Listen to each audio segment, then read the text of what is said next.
Welcome to Top Notch TV, a paragon of excellence. With you today is Tr.Risper, a teacher from PCEA KIKUYU High School, a teacher of English and Literature, an examiner as well as an author. I have the pleasure of being joined by my colleague, teacher Emis Njabani, a teacher from Alliance Girls High School, an examiner as well as an author. We're still continuing with our sessions on styles, and we have covered a number of styles, and in today's episode, we are continuing further into the same. I'll welcome my colleague to take us through yet another style. Welcome, teacher Emis. Thank you, Tr.Risper. Hello, viewers. We are going to start, for this session, we are going to start with allusion. Now, allusion means reference to something. And we have two types of allusion in literature. We have biblical allusion, where a character refers to something that is in the Bible. And we have historical allusion, where a character refers to something that is in the history or is in the past. So mostly here we have biblical allusion. We don't have an example of historical allusion, but in an exam, you can just write biblical allusion. But if you encounter historical allusion, it's still okay. So our first example is on page 13. Alvita says that they named the Samaritan app after the parable of the Good Samaritan narrated in the Good book. Still on page 50 and 51, Nicole gives that story about the parable of the Good Samaritan while comparing it to the application. So if you go to those two pages, you'll see clearly how they explain in details why they named the Samaritan app after the Good Samaritan. So there is that story in the Bible, the parable of the Good Samaritan. So when they refer to that story in the Bible to explain the importance of the Samaritan app, then we say that is biblical allusion or biblical reference, but the style is called biblical allusion. The second example is on page 90. And during the lesson, the students name part of the 10 commandments, and they mention things like do not worship other gods, do not kill one another. So these are 10 commandments that are mentioned in the Bible. So when they are talking about the evils, actually they talk about the spirit. The spirit or the heart? The heart that is divided into the spirit. The heart divided into the spirit, the good spirit and the evil spirit. So when they're talking about the good spirit and the evil spirits, so Teacher Nicole asked them about some of the good things that they should do. So the students refer to the Bible and they say, do not worship other gods, do not kill one another. So this is reference to the Bible. So another instance of biblical allusion.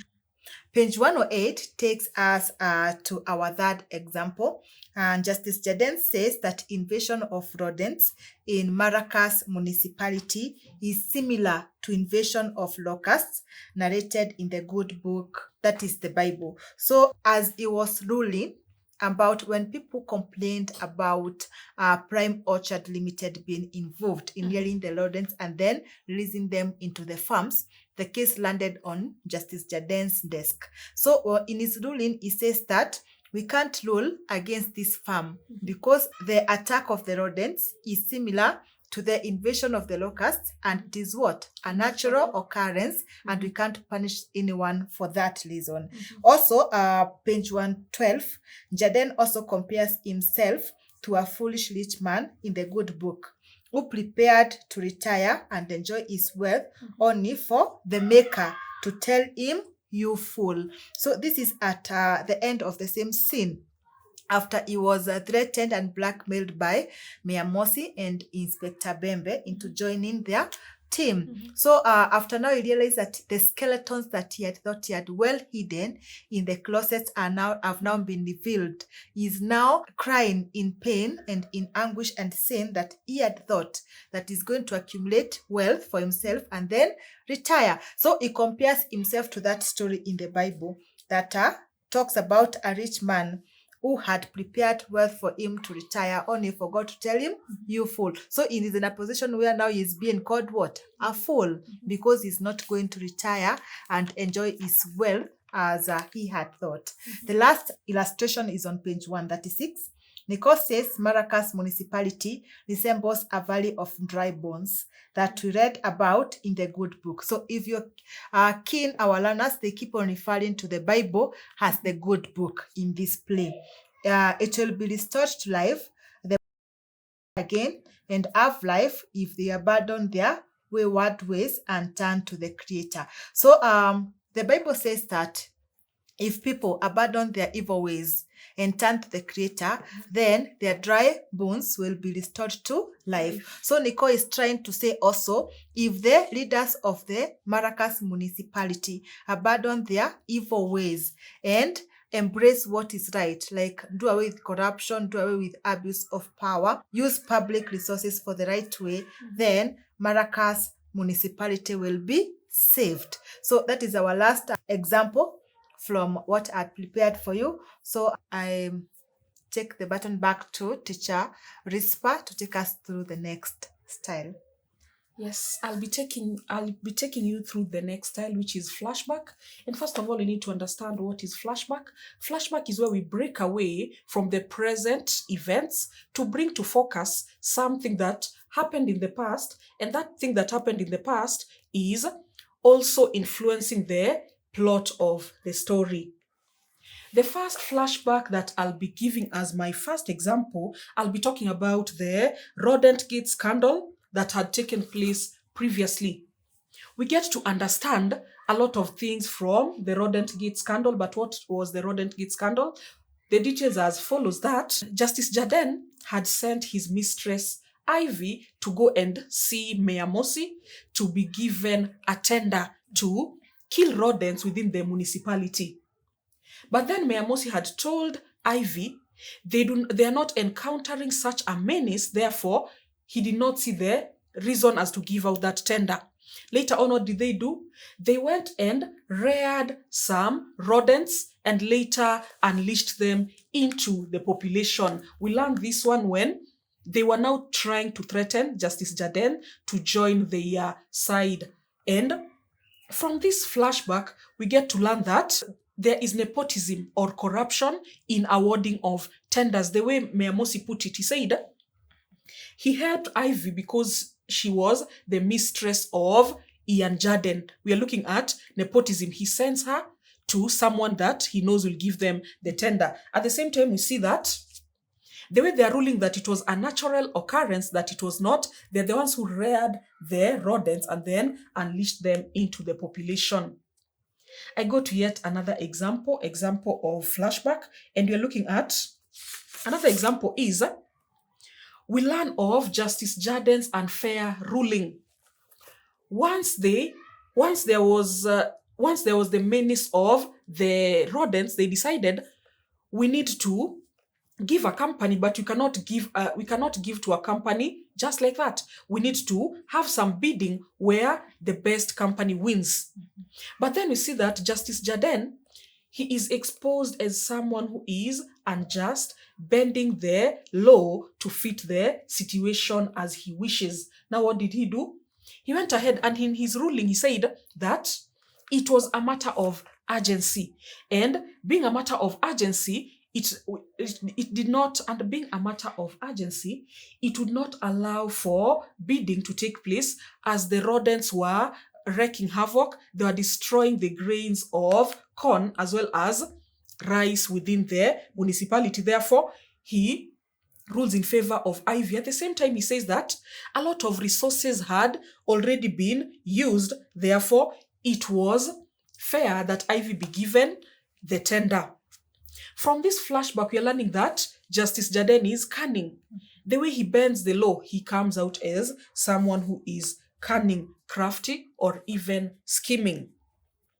We have yet another flashback, and another flashback is on the disruption of the intended meeting between the interruption of the intended meeting among the Ramdai Alliance. They had wanted to meet in order to strategize on how to pass a vote of no confidence against Mayor Mosi. But then we are learning that that meeting was disrupted with the burning of tires. You remember that? Inspector Bembe and Mayor Mosi, they had gone ahead and solicited the help of the policemen, as well as some outlawed gangs such as the Red Eagle and the Ghetto Boys, and they had burned some tires. The meeting was disrupted. And from that meeting, we are looking at Simo when he comments about it. He says that he didn't know Ramdai at his age could whiz past him at such a fast speed. From that flashback, we learn a number of things, among them that Mayor Mosi is vengeful. You cannot do something against him and then he doesn't get back to you. He is vengeful. That is one of the things we learn from that flashback. Number two, we learn that Ramdai is cowardly. The way he gained speed and zoomed past Simo brought out his fearful nature. I'll go to my last point on flashback. And the last point on flashback can be found on page 100, where we learn about Nicole's attempted prosecution. And what are the details surrounding this event? We are learning that through the Samaritan, people had been mobilized and they came in defense of teacher Nicole. These people had come from different walks of life. We are talking about hawkers, touts, women, and children. And they were now protesting and they wanted the release of teacher Nicole. Then the case had landed in the chambers. The case had landed in the chambers of the very same Justice Jaden who had set her free. From this flashback, we are learning that, number one, Nicole is popular. If people could be mobilized and they come to her defense, we are learning that Nicole is popular. Number two, we're also learning that Justice Jaden is wise. He knows when to play his cards, and at this instance, he knows that he did not have anything to hold Nicole on, therefore, he sets her free. At the same time, number three, from this flashback, we're learning about the effectiveness of the Samaritan application. It is really being used to fight the evil, as it was able to mobilize the people to come in defense of teacher Nicole. That makes up for our second style for today. I'll be handing back to my colleague to also take us through yet another style, our third one for today. Teacher Emis. Thank you, Tr.Risper. So a continuation on the styles. Now we are going to look at imagery. And imagery is a style that is meant to create a mental picture in the reader's mind. So you form a picture of the events that are being described or the situation that is being described in your mind. And it feels like actually you are watching a movie instead of reading a book. So imagery is actually an umbrella used for 4 styles. It's an umbrella that covers 4 styles, and they include similes, metaphors, symbolism, and personification. There are so many instances of all those styles in our play, The Samaritan, but I'll just point out a few for the sake of our examples during this session. So we start with similes.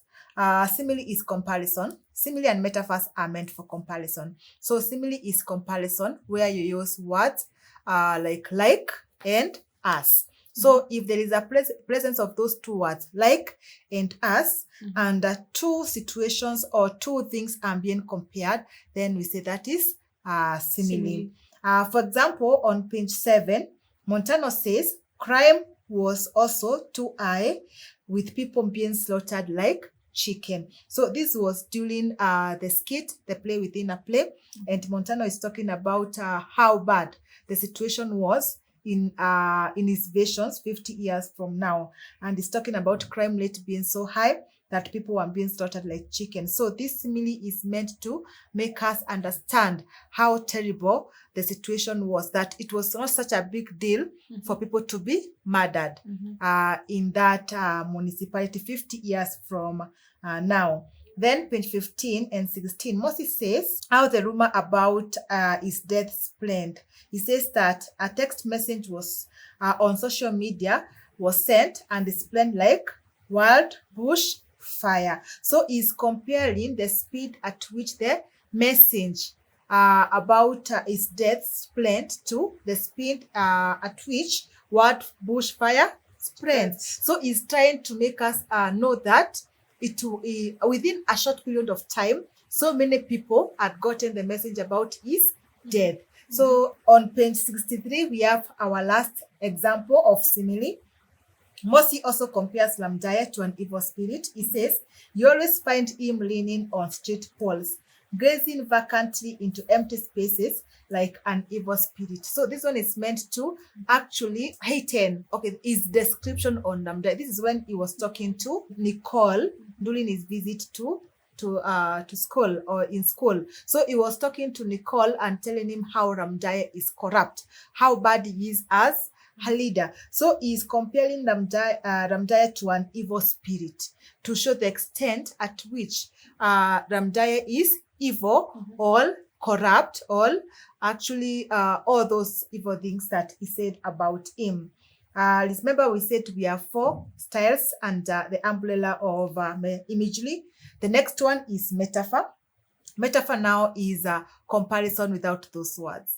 For example, instead of saying they were slaughtered like chicken, you say they were chicken. Instead of saying she is as brave as a lion or lioness, you say she is a lioness. So that's what we mean by a metaphor. So page 19, Mosi compares Basdeo to a porcupine. He says, these are delicacies for porcupines. That was at the end of the first scene, Act 1, when Basdeo is saying that he smells a delicious new dawn. So according to Basdeo, with now the Samaritan, then they are going to oust Mayor Mosi out of office, and now they will have new leadership in Maracas municipality. And of course, as the leader of the opposition, he is hoping that he will take the leadership mantle. So he's saying that he smells a new dawn. And then Mosi tells him sarcastically, of course, that those are delicacies for porcupines. So he's indirectly referring to Basdeo, comparing Basdeo to a porcupine. Page 57, an elephant that kills a rat is not a hero. That's a wise saying. And in this wise saying, Nicole compares Mayor Mosi to an elephant, and she compares herself to a rat in terms of political strength or might, because Nicole has no power when it comes to Maracas municipality, and the mayor, of course, has all the power as the leader of the municipality. So there is no way the two of them can compete without Nicole being trampled on. So she's directly referring or comparing Mosi to an elephant and comparing herself to a rat. The last example we have on metaphor is on page 133. Basdeo compares municipality to a ship. He tells Nicole that the ship will sink unless they engineer the desired change. So that is at the end of the book, when now he is trying to persuade Nicole to join their team and take a leadership position in the municipality. So he says it's true. Our municipality is a ship, and unless we change our ways, then the ship is going to sink. So he says the same will happen to municipality. Unless they change their ways, then the municipality is going to crash or sink like the ship. So our third style under imagery is symbolism. Symbolism is whereby an object is used to represent a whole abstract idea. So for example, here page 136, they use the beast.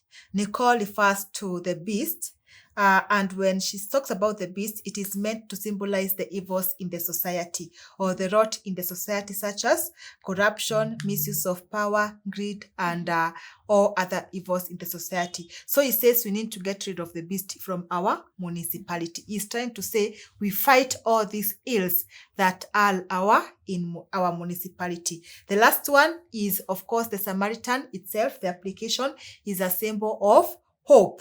It symbolizes a better future for the municipality of Maracas. The last one, under the umbrella of imagery, is personification. This one I'll just give you one example and look for others. Page 110, we are taught rodents have a sense of humor. So the rodents are being personified because we expect it's people who have senses of humor. So personification is whereby you give attributes associated to human beings to non-human objects or things. So the rodents here are being personified because sense of humor belongs to human beings. So I am going to stop there, and then we'll take a few more minutes to go through our last style. Back to you, Teacher Risper. Yes, I'll be tackling a style that has not been dwelt on immensely. I'll be talking about foreshadowing. And when you're foreshadowing, it is a literary device that is giving an idea of events in plot that are about to take place in future. When you're looking at flashback, you're talking about things that already happened in the past. Foreshadowing now, we are being given a hint as to what will happen in the future. And some examples of foreshadowing as follows. The first one is the fall of the municipal officials is foreshadowed. These municipal officials, there are a number of times they are mentioning that they can smell Baneta Express prison. That is at the beginning when the Samaritan was being popularized. But that which they had predicted comes to pass. At the end of it, we see that the municipal officials actually fall when Inspector Tajo comes for them, and he says they have some questions to answer at the office of, at the headquarters of the Investigation Bureau. Yeah, at their headquarters. We are still moving on to yet another example of something that has been hinted and then it comes to happen. With foreshadowing, we need to see the activity actually happening. It should come to pass. It is like a prophecy, and then when it comes to pass, it becomes a foreshadow. Number 2, Montano reminds his teacher of the ultimatum given by the mayor and worries that it will land her in prison. That can be found on page 49. On page 49, we see that Montano expresses some kind of fear for the fate of their teacher, that the teacher might land in trouble. We later see it coming to pass when she is taken in, when she is she's arrested by Inspector Bembe on trumped up charges of stealing the school generator, and she is even facing prosecution. All this because of the Samaritan, which one among the students had foreseen coming. We are also looking at yet another example of foreshadowing that can be found on page 99, and this has been portrayed through Inspector Bembe. What does Inspector Bembe say on page 99? He says that those were his last days. He's starting to feel on page 99 that his last days are coming. And true to his word, he is faced with a number of problems. He's even required to answer to his superiors about the arresting of Nicole, yet he cannot prove what he is accusing her of. And at that point, you see that later on in the book, his last days are actually coming when Inspector Tajo comes for him, and you see him trying to take cover, and he falls down. That is it about foreshadowing. But that is not to say that those were the only styles that were present in the book. Could you enlighten us further, Teacher? Okay, Emis? yes, thank you, Teacher Risper. So our learners, we have just looked at a few styles, but we have so many other styles that are brought out in the Samaritan. So I'll give you like a list of those styles. Please go through the play and look for examples of those styles. The first one is analogy. Then we have vivid description. We have hyperbole. We have idiomatic expressions, ellipsis, humor, onomatopoeia, Indiophones, soliloquy, and soliloquy among others. So go through the play again and try to identify all the instances of the styles that we have discussed, because we have not looked at all the examples, as well as the styles that we have just listed that we couldn't cover because of the time factor. So from us is a goodbye, but do not forget to press that subscribe button. Bye.